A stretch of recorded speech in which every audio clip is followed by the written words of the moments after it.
Hello and welcome to that Eurovision site, Eurovision with a Slice of Life. Today we're joined by Ailsha. Ailsha, welcome to that Eurovision site. For those who don't know you, can you introduce yourself? Hi guys, my name is Ailsha. I am in Ireland's Eurosong final with my song Tobann.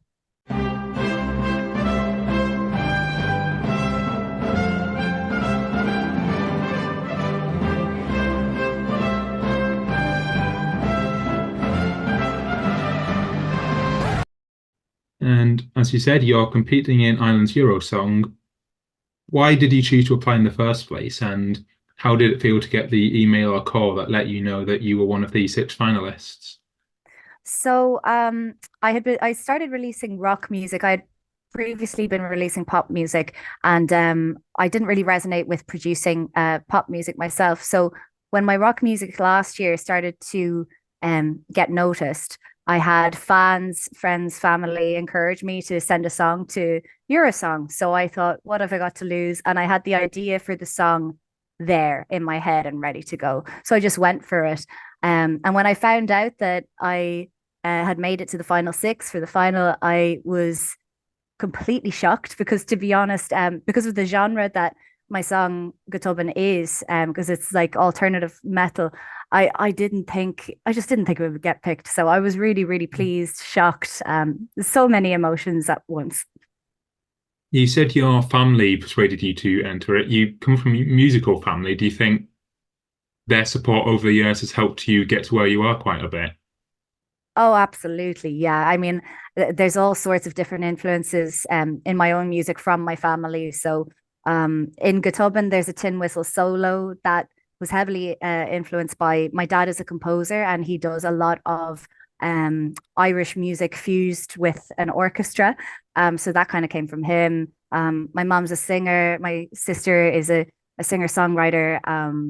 And I've just been inspired by everyone in my family, really. But it was my brother Pather who got me into Eurovision in the first place. He is a fanatic.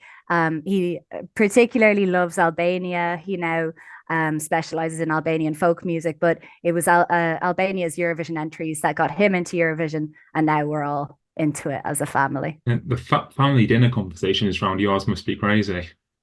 Yeah, we talk about music like a lot, and I've been told by friends that when they see us like all chatting together as a family, we end up like nerding out about music theory quite a bit. But I didn't realize it's something I'm not conscious about when it happens. So onto your song Gutubben, there's a really strong meaning behind it. Would you like to go into that a bit? Sure. So, Godobin is it's a very fun, chaotic, crazy song. Um, and half of it is in Irish, but the meaning behind it is the song is about someone who is trying to speak in Irish, but they've forgotten all their Irish. So this speaks to the Irish experience of learning the language in school, and we learn it for so many years, only to remember like a few phrases like "Can I go to the toilet?" Because in Ireland in school we were only allowed to go to the toilet if we asked in Irish. And, there are all these like little kind of nuggets that we'd remember now. But I guess the message behind it is that we have this lovely language and um, we don't use it enough.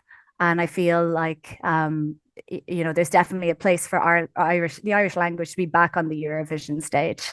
Yeah, I think it's been over 50 years now since it was last on the Eurovision stage. How big would it be for you personally to bring it back and be the one to bring it back?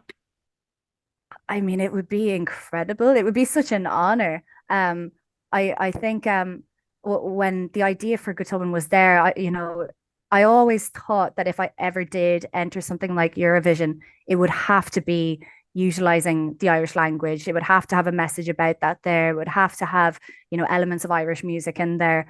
Um, so yeah, I mean, to have that experience would be obviously for my own career, it would change everything. But I definitely think that it could potentially get Ireland back in the game for Eurovision.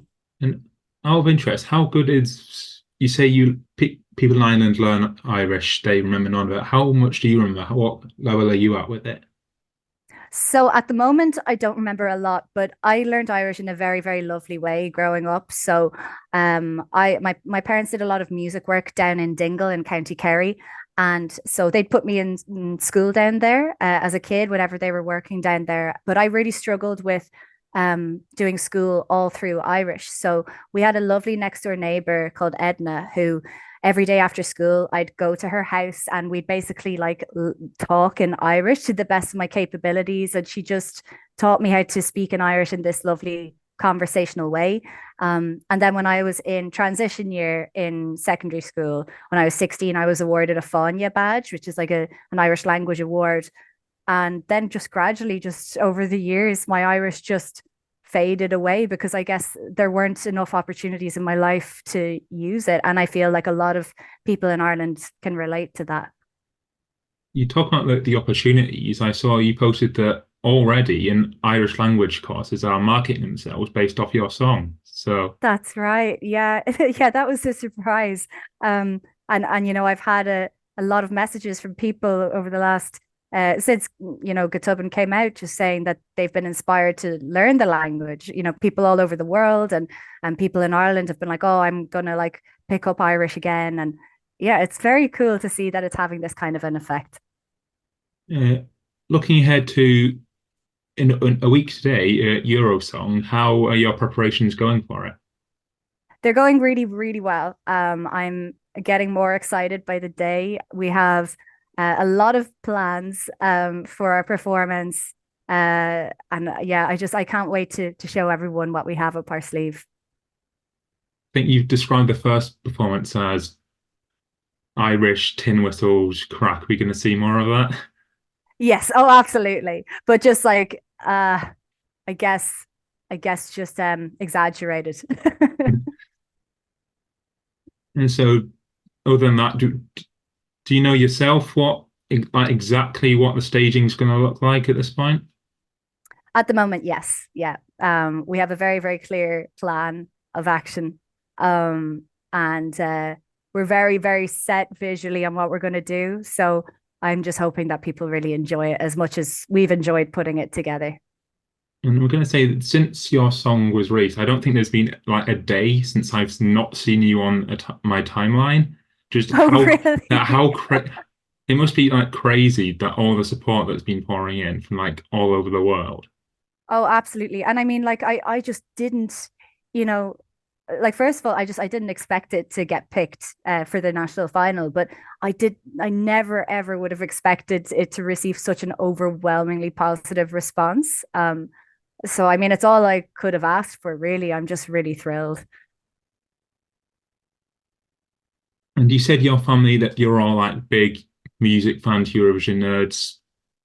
Was it like a family tradition watching Eurovision or and Yeah, yeah. In recent years, it would have been yeah. Every year we get together and we watch it as a family. And you know, 2023 we weren't all together in Ireland, so we had a WhatsApp and we were just like messaging while we were all watching the Eurovision wherever we were.